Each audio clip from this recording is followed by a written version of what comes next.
요한복음 5장 24절입니다. 우리 다 같이 큰 음성으로 합독하십니다.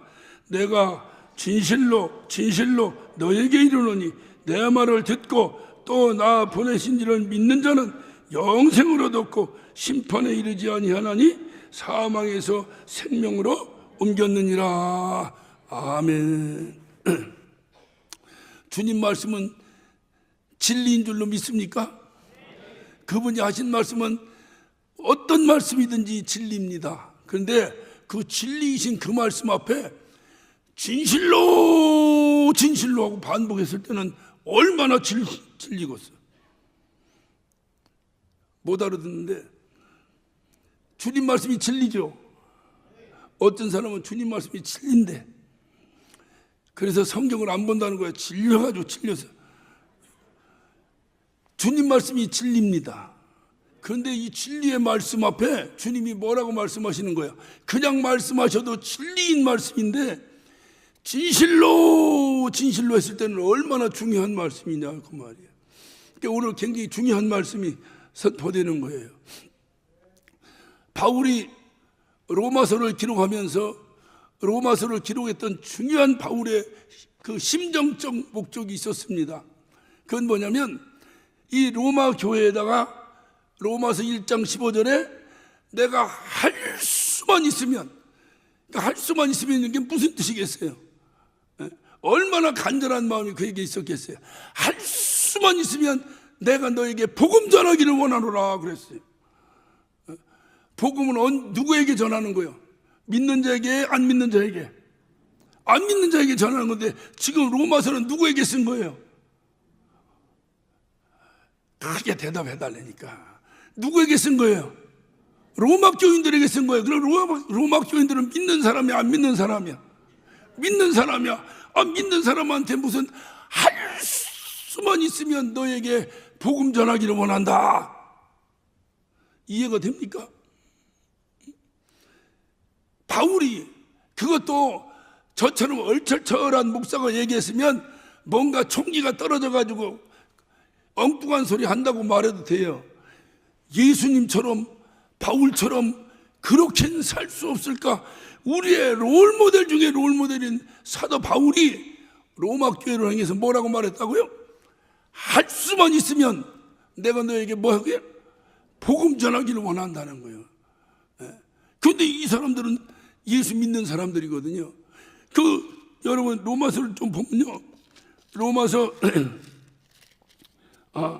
1장 8절에 보면 첫째 내가 예수 그리스도를 말미암아 너희 모든 사람을 인하여 내 하나님께 감사함은 너의 믿음이 온 세상에 전파됨이니라. 그러니까 로마 교회가 그들이 가진 믿음이 온 세계에 전파될 정도로 영향력을 가진 교회였다 그 말이에요. 그런데 이 교회에다가 복음을, 그것도 그냥 내가 지나가다가 시간 있으면 복음 한번 전할게, 이것도 아니고 할 수만 있으면 복음을 전하겠다. 이 바울의 심정을 오늘 저와 여러분이 이입을 해야 돼. 바울은 이 로마 교회가 이 바울이 이 로마서를 기록할 때가 AD 57년경 기록했습니다. AD 57년경에 기록했다는 것은 이 로마 교회는 예루살렘 교회가 박해를 받고 그리고 수많은 핍박 가운데서 많은 사람들이 흩어진 그 디아스포라들에 의해서 세워진 교회가 바로 로마 교회예요. 그러니까 시기적으로 볼 때는 대개 언제쯤 정확하게 모르더라도 대충 언제쯤 세워졌을 것 같아요. 한 AD 40년경이나 45년경에 로마 교회가 세워졌겠죠. 대충 생각해도. 그러면 이미 로마 교회가 세워진 지가 바울이 이 편지를 쓸 때는 10년 이상이 지난 시기에, 그러니까 로마 교회가 막 새로 개척된 게 아니고 10년 이상 정도 지난 시기고, 그리고 이미 여기서도 사도 바울이 말했지만 너희의 믿음이 온 세상에 전파됨을 하나님께 감사한다 할 정도로 영향력이 있었던 교회라 그 말이에요. 그런데 이런 교회에다가 복음을 전한다. 그 이유는 이렇게 시간이 흐르면서 뜨겁게 복음으로 시작된 로마 교회가 시간이 흐르면서 열기가 식어버린 거예요. 다운돼 버리는 거예요. 막 업이 돼야 되는데 시간이 흐르면서 다운돼 버린 거예요. 그러다 보니까 이 교회가 이 큰 역사를 감당하고 있던 이런 교회가 이제 복음의 열기도 다운되고 성령의 열기도 다운되고 이런 은혜가 다운되니까 그때부터는 이제 서로 미워하고 다투고 시기하고 질투하고 교회 문제가 생기기 시작해요. 그러니까 또 그것을 정죄하려니까 율법이 필요하고 율법에 따라 계속 정죄하다 보니까 처음에 복음으로 시작되는 이 로마 교회가 문제가 생긴 거예요. 그래서 사도 바울이 안타까운 마음에서 내가 너에게 복음을 다시 전했으면 좋겠다.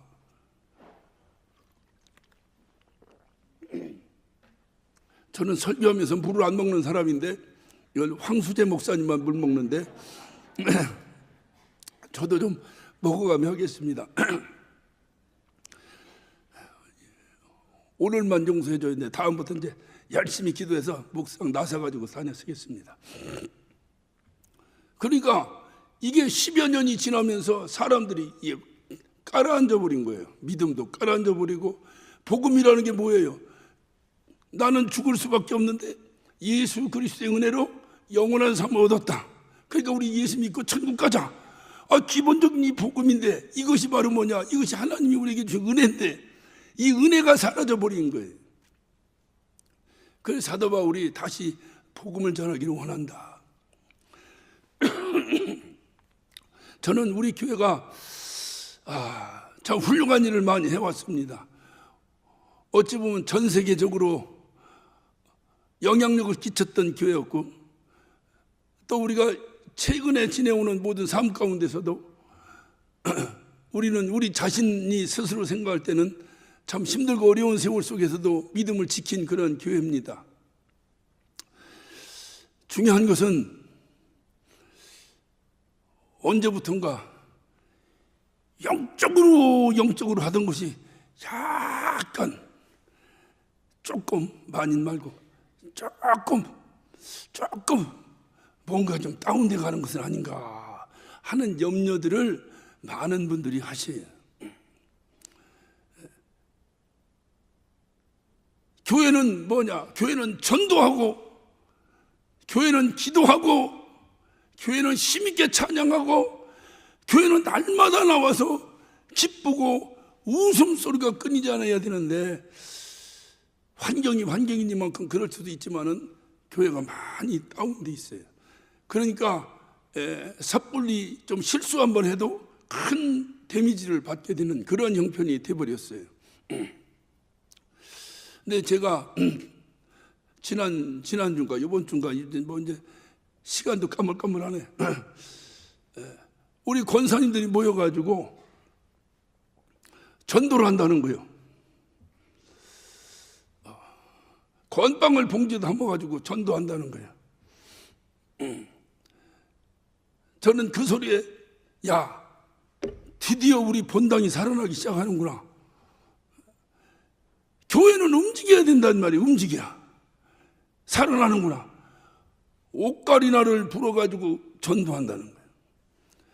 얼마큼 되고 안 되고는 우리하고는 아무 상관이 없습니다. 움직여야 교회가 사는 거예요. 올 들어와서 우리가 계속 외쳤던 것이 본당이 살아야 교회가 산다. 끊임없이 우리 목사님들 같아 모이면 외쳐가면서 지금까지 몇 개월 지나왔는데 드디어 우리 본당이 움직이는 너무나 저는 사실 감격을 받았어요. 건빵 한 뭉치씩 나눠주면서 복음을 전한다는 거예요. 이 복음 전하는 이런 뭐가 되어야 되는데 그래서 제가 이 말씀을 이렇게 준비하다가 우리 교회도 복음을 전하기를 원한다는 사도 바울의 심정으로 단에서 해야 되겠다. 복음을 안 들어보고 복음을 몰라서 듣는 것이 아니라 다시 한번 주님의 그 은혜를, 주님의 첫사랑을 회복하기 위해서라도 과연 나는 누구인가? 과연 나는 하나님의 은혜를 받은 자인가? 하는 것을 다시 확인해야 되겠다. 이 저녁에 확인해야 되겠다. 이 저녁에 확인해야 되겠다. 그래야 기도도 되고, 그래야 감사도 되고, 그래야 찬양도 되고, 그래야 신앙생활이 기쁘고 즐거운 것인데, 이 은혜가 망각돼 버리면 인간의 생각으로 자기 방법대로 일을 하려고 해요. 신앙생활도 그렇게 하려고 해요.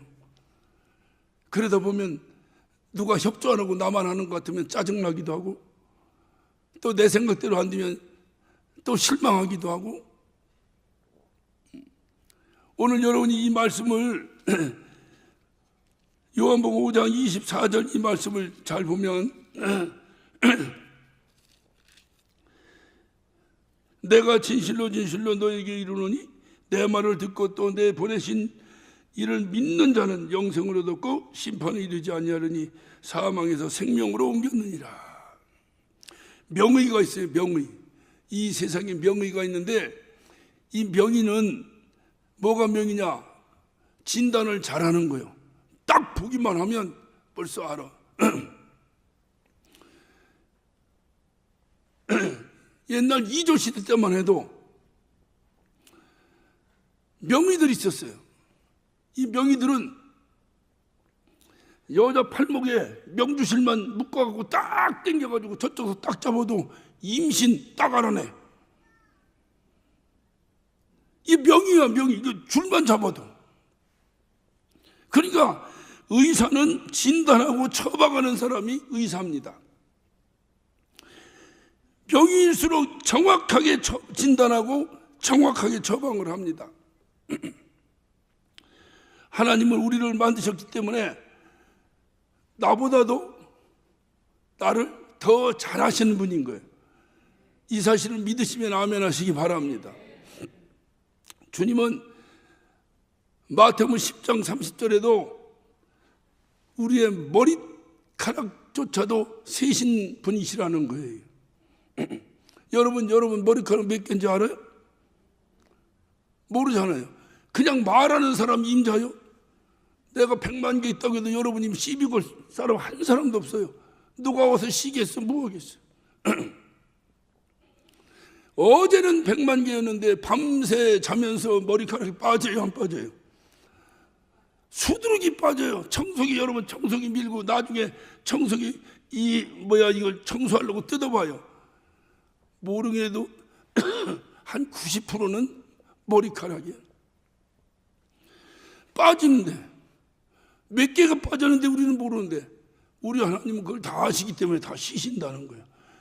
나를 나보다도 더 잘하시는 분이라는 거예요. 이 믿음부터 출발을 해야 됩니다. 나를 나보다도 더 잘하시는 분이에요. 그 하나님이 우리를 정확하게 진단하시는 거예요. 나도 모르는 것을 하나님이 진단하시는 거예요. 그래서 이 진단서를 쓰셨는데, 이 진단서가 바로 이 성경책입니다.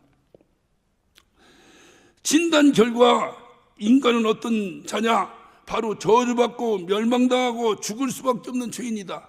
그러니까 로마 3장 10절에도 보면 의인은 없나니 하나도 없다는 거예요.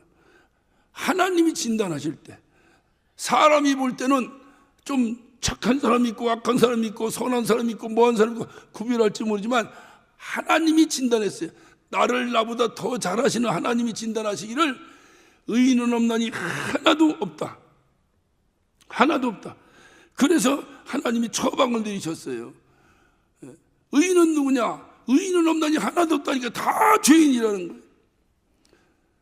죄인은 멸망할 수밖에 없다는 거예요. 죄인은 죽을 수밖에 없다는 거예요. 그래서 하나님이 처방을 내리셨으니 그 처방이 바로 곧 예수 그리스도입니다. 그러니까 내가 그 예수 그리스도 그 복음을 통해서 오늘 말씀하신 이를 믿는 자는 사망에서 생명으로 옮겼다. 요한복음 3장 16절 우리 잘 아시는 말씀이에요. 하나님이 세상을 이처럼 사랑하사 독생자를 주셨으니 이는 저를 믿는 자마다 멸망치 않고 영생을 얻게 하려 하심이라. 할렐루야. 그러니까 우리는 모두가 죄인인데 예수, 하나님의 아들을 보내신 예수를 믿기만 하면 멸망치 않는다는 거예요. 죽지 않는다는 거예요. 영원히 산다는 거예요. 그러니까 이것을 믿으라는 거예요. 이것이 바로 복음입니다. 나는 죽을 수밖에 없는데 하나님의 아들이 이 땅에 오셔가지고 내 대신 죽으셨다는 거예요. 이것이 이론이 아니라 저와 여러분 가운데 감당할 수 없는 은혜로 다가오시기를 예수 이름으로 축원합니다. 이 은혜서부터 출발하는 거예요, 신앙생활은.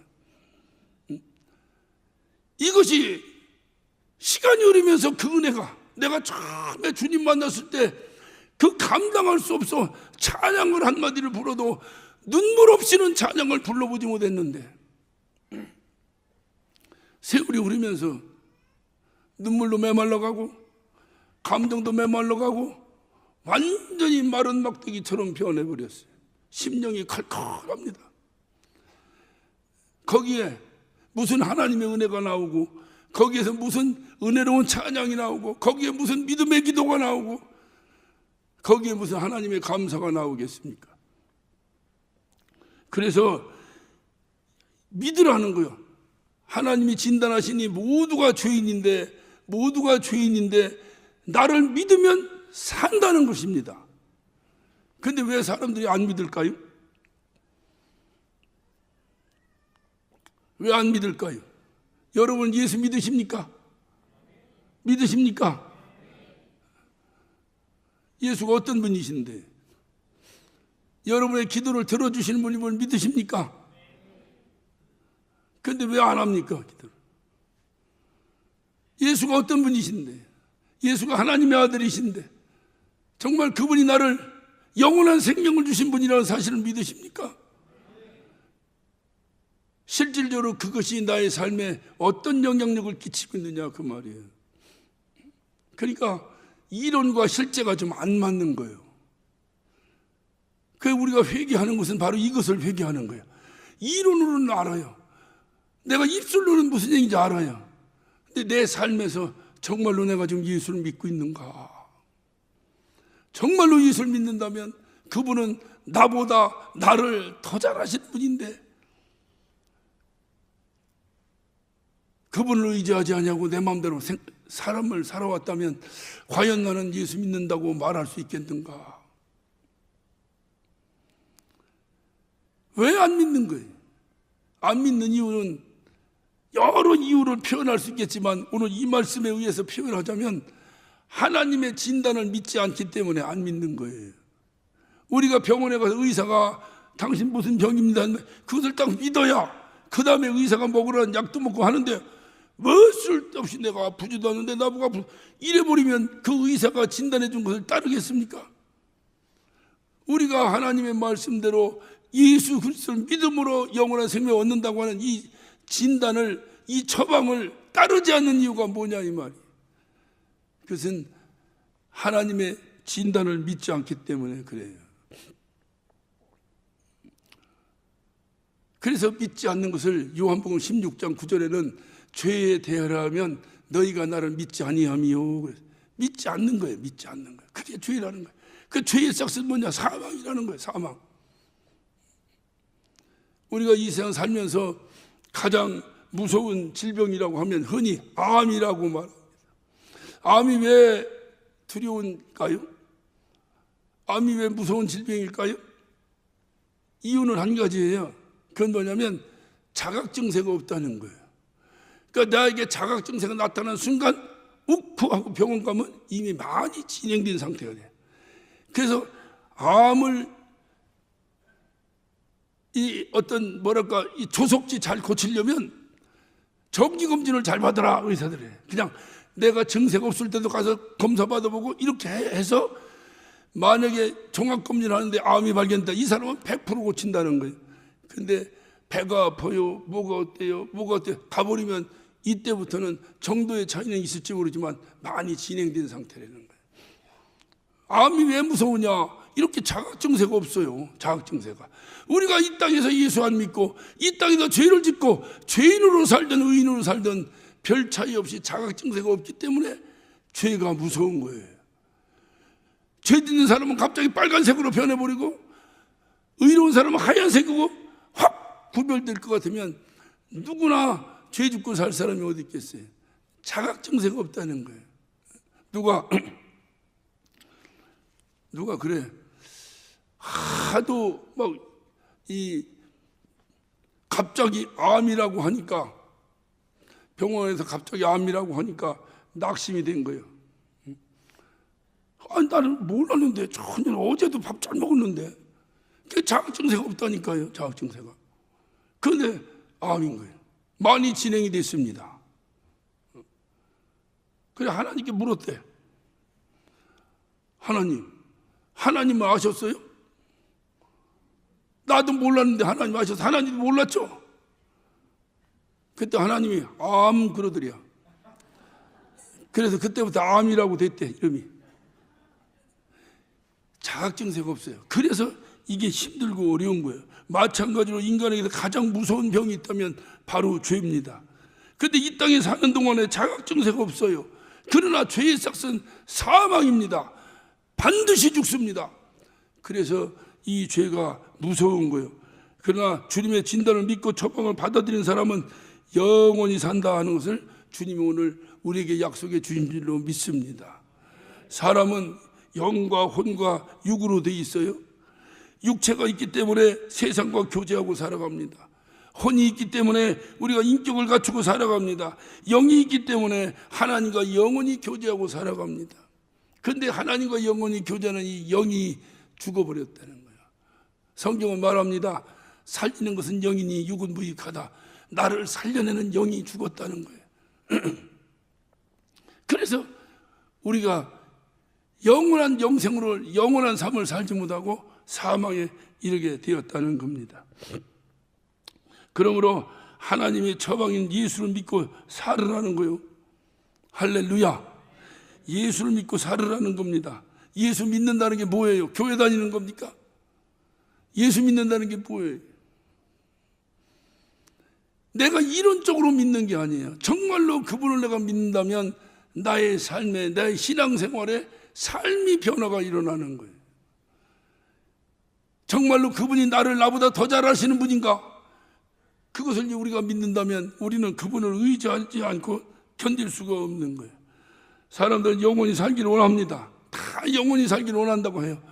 육과 영 어느 것이 더 중요하냐? 그러면 모두가 영이 중요하다고 말합니다.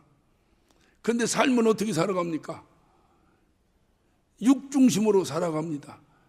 그러면서 우리는 말합니다. 나 예수 믿는다고 말합니다. 그러니까 이론과 실제가 안 맞는 거예요. 이론과 실제가 맞질 않아요. 의사의 육체의 진단 앞에서도 벌벌 떠는 우리가 하나님의 진단 앞에서도 아무런 두려움이나 떨림이 없어요. 하나님이 진단하시긴 너는 죄인이라는 거예요. 죄의 삭은 사망이라는 거예요. 그런데도 전혀 그 말씀 앞에 우리가 하나님 앞에 두렵고 떨림이 없는 거예요. 왜? 말 같지 않은 소리, 믿어지지 않기 때문에 그렇습니다. 그래서 주님은 하나님께서는 우리를 사랑하셔서 어쩌든지 하나님께서 우리에게 진단하시고 진단으로 끝난 게 아니라 처방하시고, 그래서 하나님의 아들을, 도저히 방법이 없으니 하나님의 아들을 이 땅에 보내셨어요. 그래서 보혈을 흘려주셨어요. 그 보혈로 우리에게 치료함 받고 살으라는 거예요. 예수의 보혈로 치료함 받고 살으라는 거예요. 이것을 믿어야 내가 그 처방대로 살아갈 텐데 믿지 않는 거예요. 그래서 예수께서 이 땅에 오신 것은 바로 그 약, 영원한 생명으로 나를 인도하는 그 약, 그 보혈을 흘리기 위해서 육신을 입고 이 땅에 오셨으니 그를 우리는 독생자 예수라고 말합니다. 그 예수를 믿으면 멸망치 않고 영생을 얻게 될 것이다. 하나님의 아들이 약을 만들어서 그 약을 우리에게 주기 위해서 이 땅에 죽으시러 오신 거예요. 그게 마태복음 20장 28절에 보면 나는 성김을 받으려 한 것이 아니라 오히려 대속물로 주려 함이라. 우리를 대신해서 당신이 약이 되기 위해서 피를 흘리기 위해서 육체를 입고 이 땅에 오셨다는 거예요. 이 사실 앞에서 하나님의 아들이, 그것도 하나님의 독생자가 이를 거부하는 자를 과연 용서받을 수가 있을까요? 그래 우리가 누가복음 16장에 보면 부자와 나사로의 비유에서도 그 부자를 한번 보세요. 이 땅에 사는 동안에 연락하며 살면서 이러한 복음에 대한 메시지를 무시하고 자기 멋대로 살았습니다. 그리고 이 땅을 떠났습니다. 그리고 그는 애통하는 마음으로 간구합니다. 하나님 아버지요, 저 나사로를 내게 보내사 저 나사로의 손끝에 물을 찍어 내 혀를 서늘하게 해달라고 간절한 마음으로 하나님께 간구합니다. 하나님이 들어주시던가요? 야, 하나님 사랑이시라는데, 누가 그러더라고. 하나님 사랑이시라는데 그거 물 한 방울 달라는데 그것조차도 안 한. 너무 하나님의 은혜를 무시해버리는 거야. 하나님의 은혜, 예수 그리스도 하나님의 아들 이 땅에 보내셔서 죽기까지 하시면서 우리에게 영원한 생명을 주셨는데 그 찬스를 놓쳐버리고 죽고 난 다음에 나 목 좀 서늘하게 해달라고 하는 그 나사로를 바라보시면서 하나님은 결단코 용서할 수가 없었던 거예요. 용서가 안 되는 거예요. 내가 이 땅에 있는 동안에 그 하나님의 진단을 믿고 그리고 하나님의 처방을 받아들이고 처방대로 순종함으로 영원한 생명을 얻어야지, 이 기회를 놓쳐버리면 더 이상 어떤 겸손도 하나님과 통하지 않는다는 거예요. 이 하나님의 은혜가 과연 우리의 신앙생활에 지금 작동하고 있느냐 하는 거예요. 예수 그리스도가 이 땅에 오셨어요. 그래서 주님 말씀하신 게, 예수께서 육체로 오신 것을 부인하는 영마다 적그리스도의 영이다. 여러분, 적그리스도의 영이 구원 받겠어요? 용서 안 한다는 거예요. 예수가 이 땅에 육체를 입고 오신 것을 용서 안 한, 이게 믿지 않으면, 인정하지 않으면 그를 결단코 용서하지 않겠다는 거예요. 우리를 살리시려고 당신의 아들까지 죽이셨는데 우리가 그 은혜를 모르고, 그러니까 은혜를 알고 나면, 이 은혜를 알고 나면 우리는 고백할 것이 다른 게 없어요. 이 은혜를 알고 나면 우리는 항상 고백하는 게 뭐예요? 그 값없이 하나님이 주셨다고 하니까 가치가 없는 것이 아니라 그 은혜를 값을 계산할 수가 없다는 거, 계산할 수가. 그러니까 그냥 가져라, 그냥 믿고 받아들이기만 하라는 거예요. 이사야 51장 1절에도 보면 너희 목마른 자들아 물로 나오라, 돈 없는 자도 오라. 너희는 와서 사 먹되 돈 없이 값없이 와서 포도주와 젖을 사라. 그냥 오기만 하면 된다는 거예요.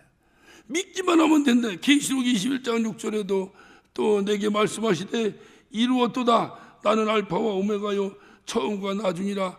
내가 생명수 샘물로 목마른 자에게 값없이 주리라. 값없이. 가치 없다는 얘기 아니에요. 값없이 준다. 예수 그리스도의 피를, 하나님의 아들의 피를 하찮은 나를 살려내기 위해서, 영원한 생명을 주시기 위해서 값없이 주셨다는 거예요. 믿으시면 아멘 하시기 바랍니다.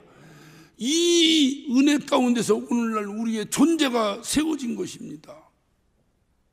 이것을 신앙생활의 세월이 흐른다고 해서, 신앙생활의 경력이 쌓였다고 해서 이것을 자꾸 내려놓고 잊어먹으면 우리의 처음 신앙을 버려버리게 되는 거예요. 그래서 주님 말씀하셨듯이 첫사랑을 회복하라는 거예요. 이 첫사랑은 바로 이 은혜를 회복하라는 거예요. 값없이 주신 은혜를. 그래서 우린 찬양하는 거예요. 늘 울어도 눈물로써 못 갚을 줄 알아. 몸밖에 드릴 것 없어 이 몸 바칩니다. 이게 신앙생활이라니까요. 저와 여러분이 이 몸 바치는 게 신앙생활이라니까요. 그거를 한문으로 얘기하면 헌신이야. 들이는자 몸신자, 몸을 바치는 거예요. 그게 헌신입니다. 누가 그래 헌신하니까 이분은 아주 우리에게 헌신자입니다. 그러니까 이 사람이 가만히 딱 있더니 그 뭔 얘기냐 그러니까 이분이 헌신자가 뭐냐 그걸 알았다는 거예요. 근데 기가 막히더라고. 헌신자가 뭐냐 하니까 새신자가 헌신이 되도록 신고 뛰어다녀야 헌신자라는 거예요. 알아들으셨으면 아멘 합시다. 여러분이 교회 처음 왔을 때 새신 신고 왔어요. 그게 새신자야. 그 새신을 얼마나 열심히 닳도록 내가 복음을 전하고 어떤 봉사하고 또 주님을 사랑하는 마음에 얼만큼 내가 행동을 했는지 그 새신이 헌신으로 변했다는 거예요. 그래서 헌신 신고 다니는 사람이 누구요? 헌신자라니까.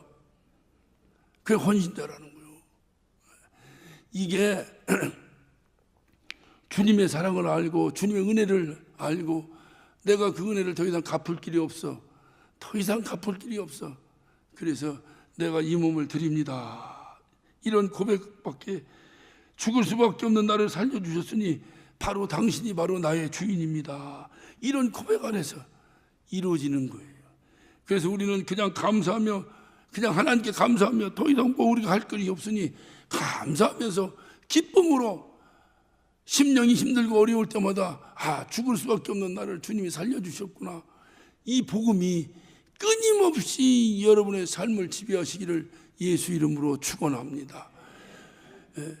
바로 나를 살리실 분은 이 세상에 어떤 방법으로도 안 된다. 오직 예수 그리스도, 그분만이 나를 살릴 자다. 그분만이 나의 생명의 주인이다. 그분을 믿어야 내가 영원히 산다. 이 사실을 결단코 놓고 살아서는 안 돼. 신앙생활의 근간은 여기서부터 시작되는 겁니다. 오늘 이 말씀에 로마 교회를 향해서 외쳤던 사도 바울의 심정으로 제가 여러분에게 다시 한번 확인합니다. 신앙생활 오래 하셨죠? 하다 보니까 타성이 젖었죠? 매너리즘에 빠져버렸죠? 왜 이런 현상이 나오느냐? 다시 복음을 들어야 될 때가 된 거예요. 오늘 이 말씀을 여러분 마음속에 새기시고 이 죄인이 살 길은 예수밖에 없다. 할렐루야. 우리 교회가 살 길도 예수밖에 없다. 우리의 신앙생활의 주인은 예수다. 나의 생명의 주인도 예수다. 예수밖에 없다. 이것을 붙잡고 다시 한번 일어나시기를 예수 이름으로 축원합니다. 우리 교회가 다시 한번 살아나도록 말이에요. 기도하십시다. 오늘 시간 기도하실 때에 우리는 아무것도 할 수 없는 죄인들입니다. 죄인으로 끝나는 것이 아니라 죄인은 영원히 사망에 처할 수밖에 없습니다. 하나님 어찌해야 하겠습니까? 하나님 어찌해야 하겠습니까? 하나님 예수 그리스도만을 부여잡고 살기를 원합니다. 주여 함께하여 주시옵소서. 간절한 마음으로 우리 예수여 한번 하시고 한 목소리로 기도하십니다. 예수여